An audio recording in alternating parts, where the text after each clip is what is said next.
nosotros somos parte del proyecto de difusión cultural de la FES Acatlán y a nosotros nos interesa muchísimo el acercamiento de las literaturas indígenas en todos los géneros.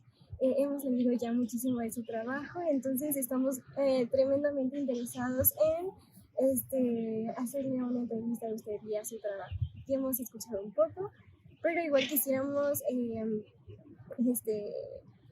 pues sí, como que introducir un poco más acerca de todo lo que es su carrera, ¿no? Y bueno, sabemos que es poeta, narrador, traductor, ensayista y crítico literario maya. Es un promotor de literatura en maya y es miembro fundador del movimiento Literatura Indígena contemporánea, así como de la Asociación de Escritores Indígenas. Y como primera pregunta, para no hacer tan larga esta entrevista, es ¿cómo fue su primer acercamiento a la literatura? Bueno, mi primer acercamiento a la literatura se inició en los años de mi infancia cuando escuchaba relatos de mis mayores, de mis padres, de mis vecinos, pero sobre todo del padre de mi madre, don Gregorio Pech, que es el protagonista principal de la narrativa que he escrito en lengua maya. Perfecto, muchas gracias. Y entonces, de esto empezó a incursionarse en el mundo de la escritura y ¿cuál ha sido de sus historias favoritas de cuando era niño? Historias, autores. Bueno, los relatos que oí en mi infancia no tenían autores. Eran relatos sin autoría, pero de gran trascendencia. Eran relatos heredados de la colectividad maya, que por años venían transmitiéndose de generación en generación. Los relatos que me ocupo en escribir vienen caminando, decía mi abuelo, en aquellos años. Esto fue por los años 60, en que empiezo a participar en rituales, ceremonias y largas pláticas y caminatas. Vienen caminando 11 generaciones atrás. Es decir, yo no sé si se remonten a qué años hacia atrás, pero él me decía que 11 generaciones atrás se habían platicado y practicado las ceremonias religiosas que tenían que ver con el cuidado de la tierra, que es el cuidado del hombre. Si cuidamos la tierra, aseguramos la sobrevivencia del ser humano. Eso me decía mi abuelo Gregorio, que para mí va a ser la figura central de mi infancia hasta los 18 años en que vivo con ellos allá en el pueblo. Y claro, lo sigue siendo a la fecha en que al recordarlo tiene mucho que ver con mi desarrollo profesional y espiritual. Muchas gracias. Y evidentemente esto tiene que ver muchísimo con su lengua, todos estos saberes es que son reflejo de la lengua. ¿Podría hablarnos un poquito más sobre su lengua materna? Si sabe qué variantes hay, qué es lo que más le gusta. Mira, en México existen 11 familias lingüísticas, esto es de conocimiento de ustedes. Una de esas familias lingüísticas es la lengua maya, de la cual se mantienen vivas poco más de 30 lenguas de esta familia lingüística. La mayoría se habla en Guatemala. En Guatemala, una de las lenguas más habladas dentro de la familia lingüística maya es el quiché, en donde a través de esta lengua se escribe el Popol Vuh. Yo hablo la lengua maya peninsular o maya yucateca. Hace muchos años, cuando era pequeño, oía muchos relatos. A mí me escribieron los libros en los oídos y no se los llevó el viento. quedaron bien escritos.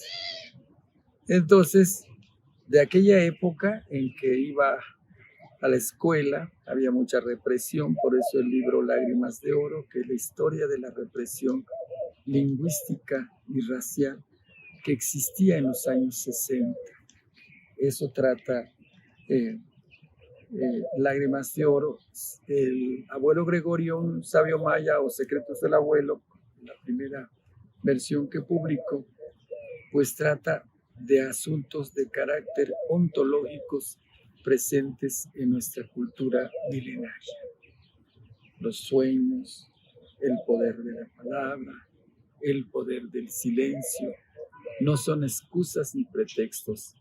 Es ahí en donde está la huella de la palabra antigua, que es la impronta de un pueblo que se resiste a su extinción. Muchas gracias. Ay, qué bonitas palabras.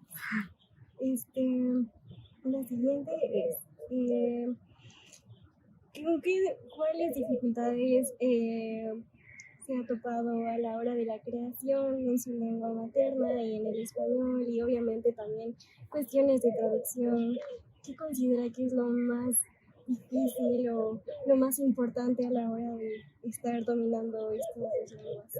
Mira, mis primeros 2 libros los escribí como un amanoense sin la experiencia de la escritura literaria.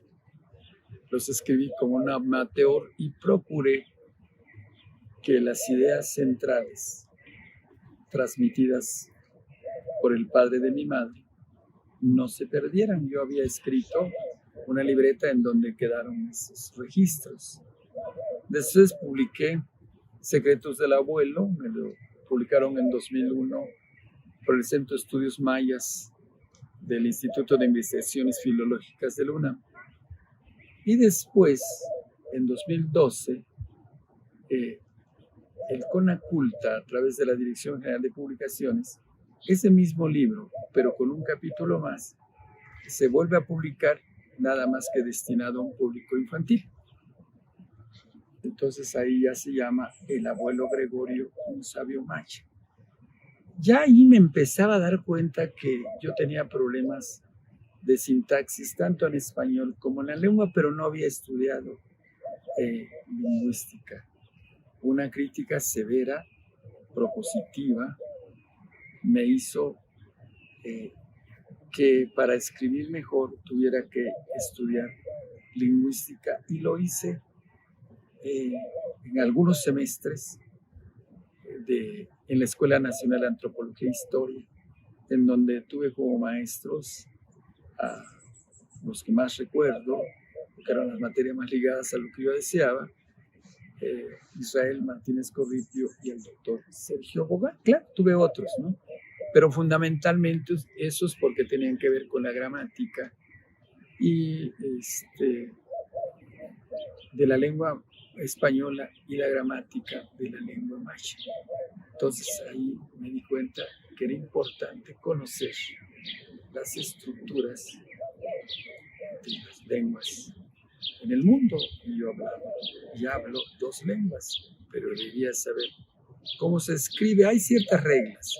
Claro, como las lenguas en todo el mundo son vivas, al entrar en contacto con otras, se van modificando. Las lenguas son vivas y van modificándose constantemente, producto de su contacto con otras lenguas.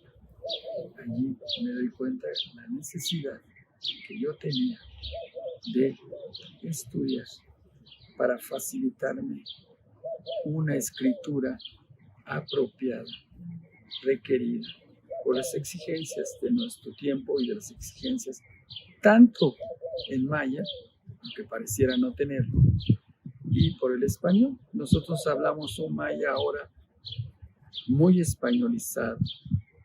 En la infancia yo escuchaba y hablaba un español muy mayanizado, y ahora se han invertido las cosas. Cada vez hay gente que ha dejado de hablar en una lengua por el español, y tenemos cada vez a nuestra lengua maya más entreverada con las locuciones y las estructuras de la lengua castellana. Y eso también tiene mucho que ver con la traducción. He tenido que estudiar desde Nebrija hasta Chomsky, ¿no? Estas gramáticas, desde la más antigua, que es de 1492, a la gramática o las propuestas de Chomsky, ¿no? Entonces, eso me ha ayudado mucho a facilitar la traducción. Primero, la comprensión de un texto, o bien la comprensión de una conversación oral. Dice, ¿cómo que una conversación? ¿Todas las conversaciones son orales? No. Ahora por WhatsApp se puede hacer por escrito. Entonces, eso me ha ayudado mucho en la comprensión para la traducción de los textos de una lengua a otra. Muchas gracias. Y dirigiéndonos de nuevo un poco a su lado creativo, ¿cuál es su proceso? ¿Cuál es su proceso de escribir? ¿Cómo Bueno, mira, sus ideas? No siempre yo siento que el estado de ánimo tiene mucho que ver con los momentos de la escritura. En un baile no voy a escribir, en una cantina no voy a escribir, en una iglesia pues voy a orar o a llorar. Entonces hay momentos muy imprescindibles que son la soledad. En la soledad no se para el diálogo. La soledad es la oportunidad que tiene un hombre y una mujer de estar consigo mismo, de desajenarse, de ser. Casi la mayor parte de nuestra vida estamos con otros, pero pocas veces estamos con nosotros. Y la escritura es una forma de estar con nosotros y permitir que el lenguaje interno se traduzca en lenguaje externo, en un libro. A mí me ayuda mucho la soledad. Me gusta mucho salir al campo. Cuando voy a escribir, a veces me deprimo mucho. Cuando me deprimo mucho, yo sé que algo tengo adentro. Esa depresión es como si me hubiera embarazado de algo que no sé qué va a hacer, si el chamaco es una niña. Las depresiones yo les he sacado provecho, porque es cuando más he creado después de ellas, cuando logro a través de la introspección localizar qué me angustia, porque vivimos en un mundo tremendamente angustiante, un mundo que puede cambiar de un momento a otro. Vivimos en una sociedad de la angustia y necesitamos a veces estar solos. No sé si a ustedes les pase o a quienes nos vayan a escuchar, que a veces no quieren estar con nadie, que quieren estar solos, que quieren estar con ustedes o que queremos estar con nosotros mismos y nos cerramos a los demás, pero es un cierre de una ventana, porque la puerta del diálogo siempre va a estar abierta. A veces eso necesitamos, de la soledad, de esa intimidad que tenemos derecho a disfrutar. Y se disfruta más cuando de la soledad hay algo que puede transponerse al escritor. Muchas gracias. Y por último, ¿podría leernos algo pequeño, breve, si le da tiempo? ¿Qué le puedo decir?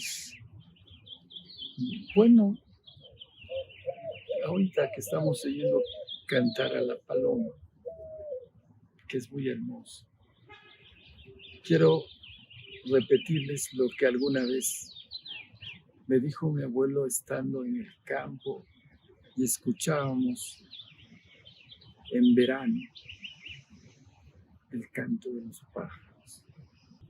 Mashukatu, tiki yubihukai chicho, macabe tu betik, nupche, cabet, upachek kululche, ukai chicho, ktiar, Mishmak, Mishmakuyu. El que quiera disfrutar el canto de los pájaros no necesita construir jaulas, sino sembrar árboles. El canto de los pájaros pertenece a todos. Nadie a pesar de las jaulas, es propietario del canto de los pájaros. Muchas gracias.